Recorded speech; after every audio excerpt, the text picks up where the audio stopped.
ते आपल्याला नाही जमणार, ते बायाला जमतं.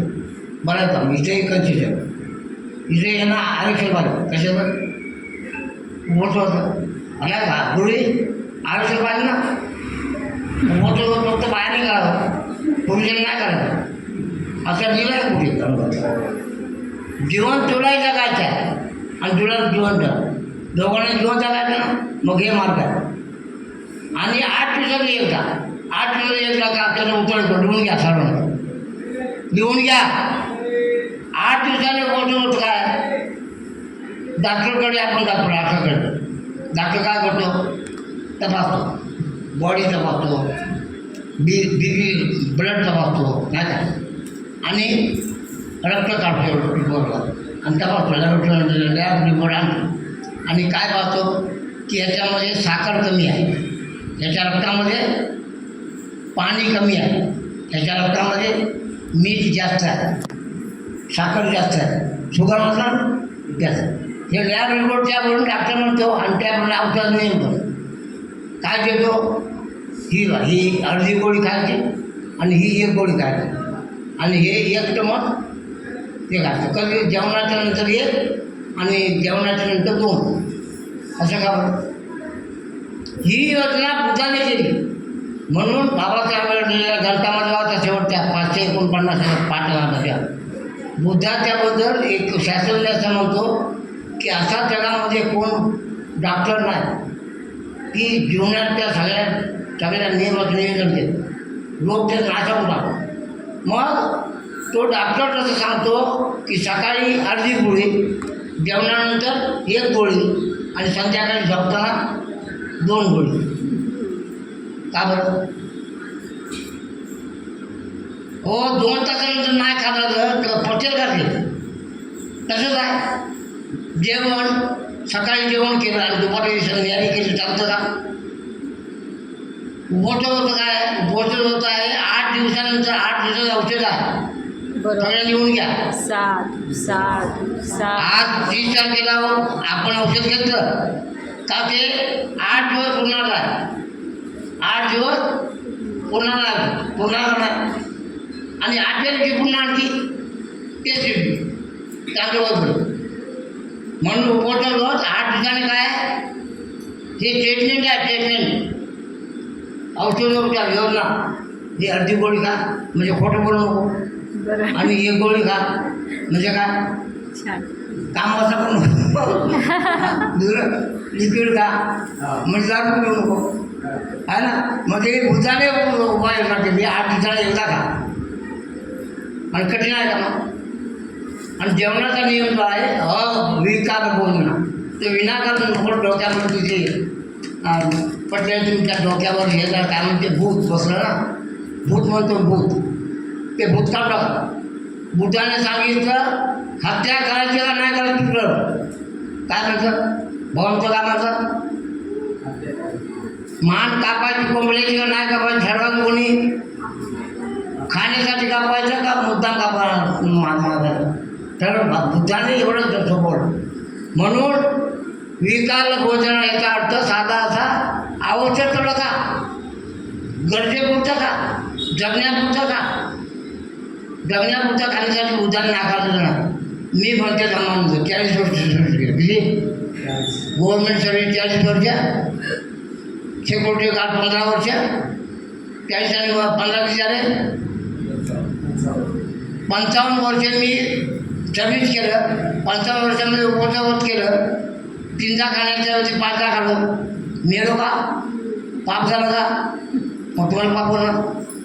पाप केलं अहो गरजेपुरतं काढणं. आता सांगितलं ताईला फक्त 3च घास आणा. अंडे किती पाहिजे 30 घास तेव्हा अंडे किती 30 घास समजायला बुद्धाला सांगितलं. भंकने आता हे बुद्धाने नियम केला विष्णू होता पण 1 घास काढायचं हात वर करतात.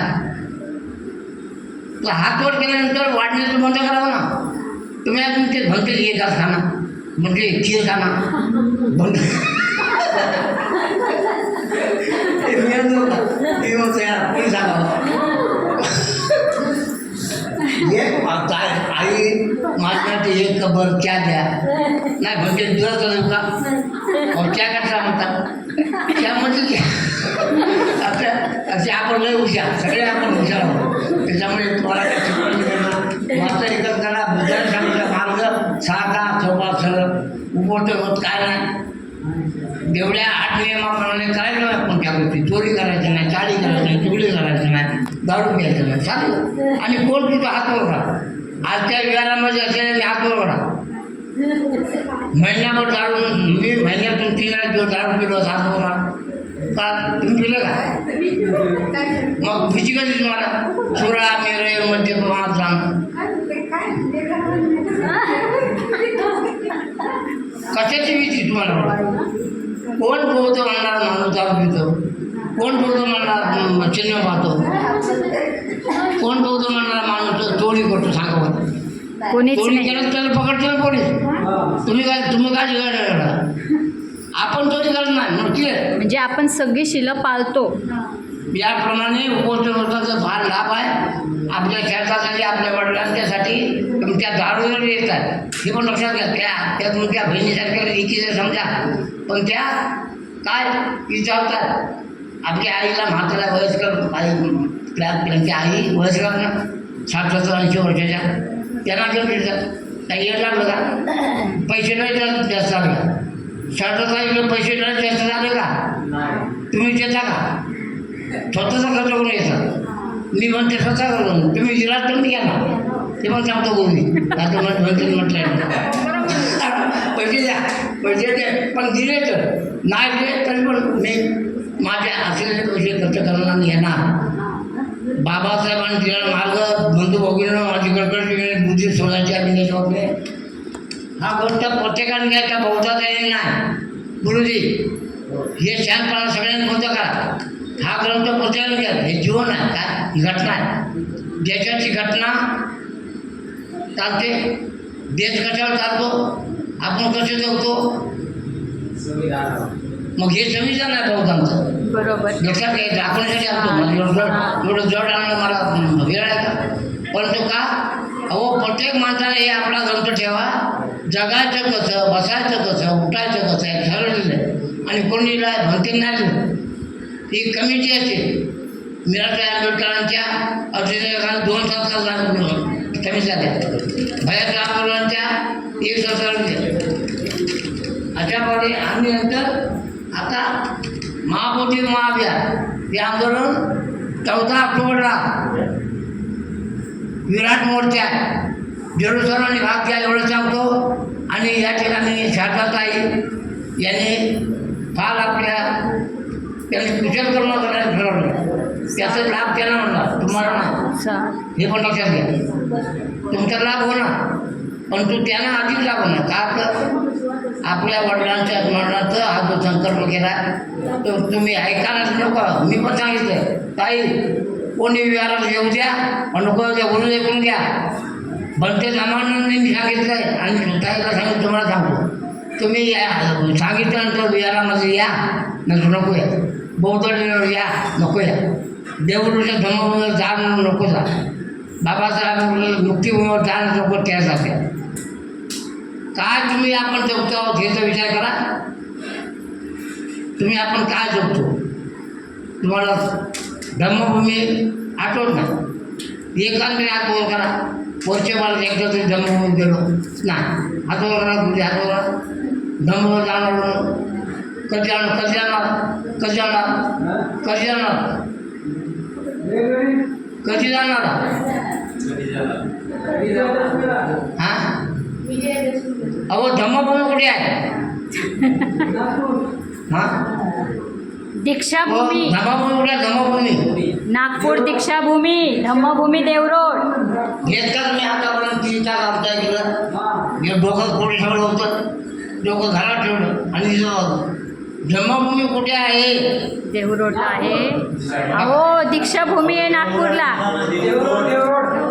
ज्या ठिकाणी गौतम बुद्धाच्या मूर्तीची प्रतिष्ठापना स्वतः बाबासाहेबांनी केली मुक्तीभूमी कुठे आहे मुक्तीभूमी कुठे आहे मुक्तीभूमी कुठे आहे येवला एकच पाठ आहे तुम्हाला काय त्याची भूमी आणि दीक्षाभूमी दीक्षाभूमी त्याच्यानंतर मुक्तिभूमी येवला.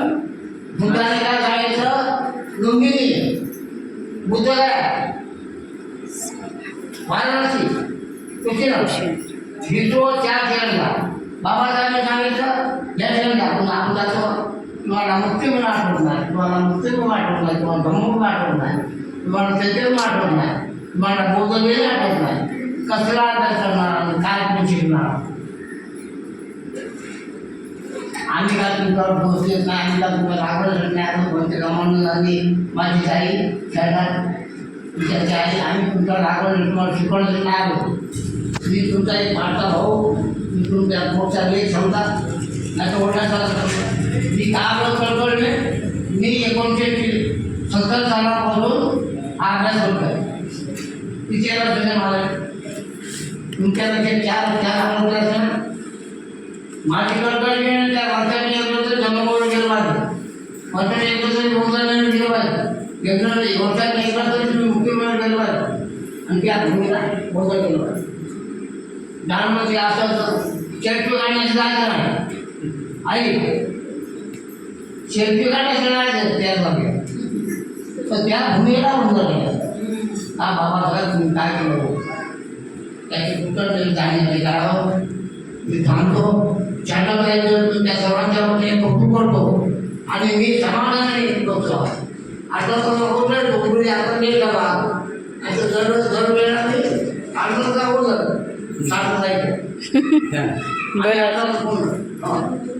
आपलं केले चांगल्या प्रकारचा म्हणतं पुण्यकर्म तुम्ही पुण्यकर्म करा म्हणजे करा तुझ्या बघा आणि असे नारायण राहिला तर तुमचं निश्चितपणे अधोगती झाल्याशिवाय राहणार नाही ते काय चार नाही पावते म्हणते रामाचं चार नाही काय होत अधोगतीचं मार्ग तुम्ही आपण धरला तर काय होईल उन्नती होईल का बुद्धविहारावर जाणे जेजूवर जाणे धर्मवर जाणे विषयावर जाणे व्यक्तीवर जाणे त्याच्यावर मंगल करणे त्यात पैसे देणे बाबाचा निवास कुठे आहे कुठे आहे कशाला चालता बाबासाहेब आंबेडकरांचं निवासन कुठे आहे तळेगाव काय आहे ते निवासस्थान काय हो आई तळेगाव सापडलं काय आम्ही जाऊन आलो हा जाऊन आलो आम्ही. किती छान काय म्हणते बाबासाहेबांचे निवासस्थान आहे ते. बाबा आईला ना तळेगावला काय